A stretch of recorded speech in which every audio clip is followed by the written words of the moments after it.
Ẹ káàárọ̀, ẹ káàsán gbogbo ọmọ Yorùbá. Mo kí gbogbo wa nílé lóko.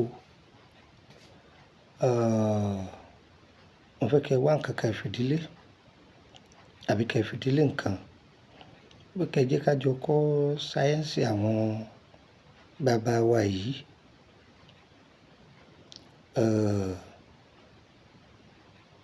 Iṣẹ́ yìí ó wúlò púpọ̀. Gbogbo ìdílé ló gbọ́dọ̀ ní. Bí ẹ ṣe máa ra búrẹ́dì sílé, bẹ́ẹ̀ ni ẹ ṣiṣẹ́ yìí sọ́wọ́. Bẹ́ẹ̀ ṣe máa ra gàárì sílé, bẹ́ẹ̀ ni ẹ ra iṣẹ́ yìí àbí kẹ́ ẹ ṣe iṣẹ́ yìí kẹ́ ẹ ṣe sọ́wọ́.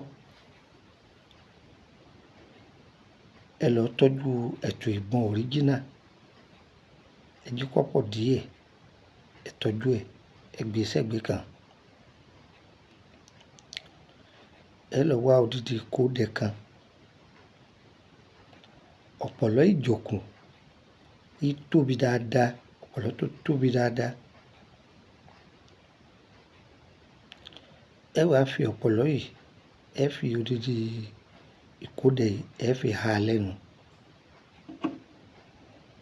Ẹ wá fi àtàrí sí ẹ̀yìn ọ̀pọ̀lọ́ yìí.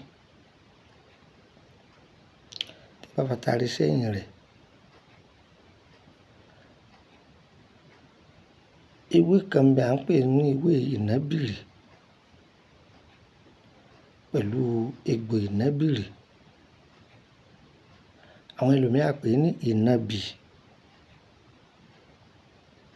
Bẹ́ẹ̀ bá ṣe pè, òun ni kẹ́ ẹ pè é.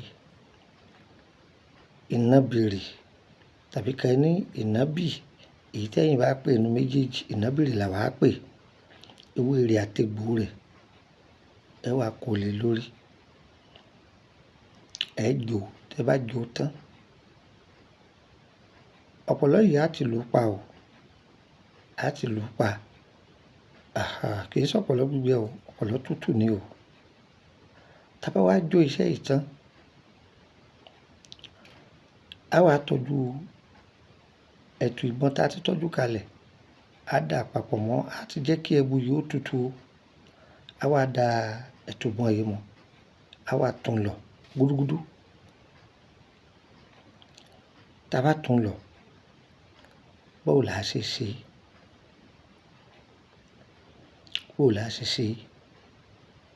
Ṣé rí tí a bá ṣàkíyèsí pé ọfà sọ ẹnìkan lẹ́sẹ̀ àbí ọfà ṣàyàn níbì kan,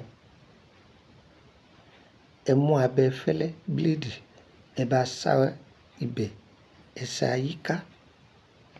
Ẹ wá fi ẹbu yìí rà. Ẹ fẹ́ bu yìí ṣe kí ni?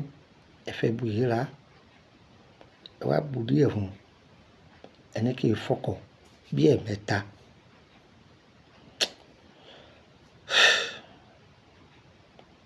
Ojú ọfà yẹn ò ní ju ibi tó wà yẹn lọ tí ó fi sàn.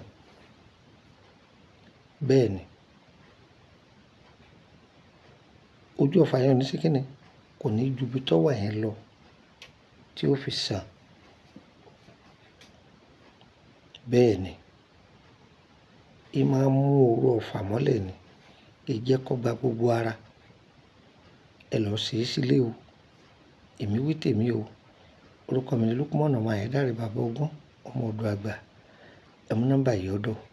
+2348032983298 +2348032983298.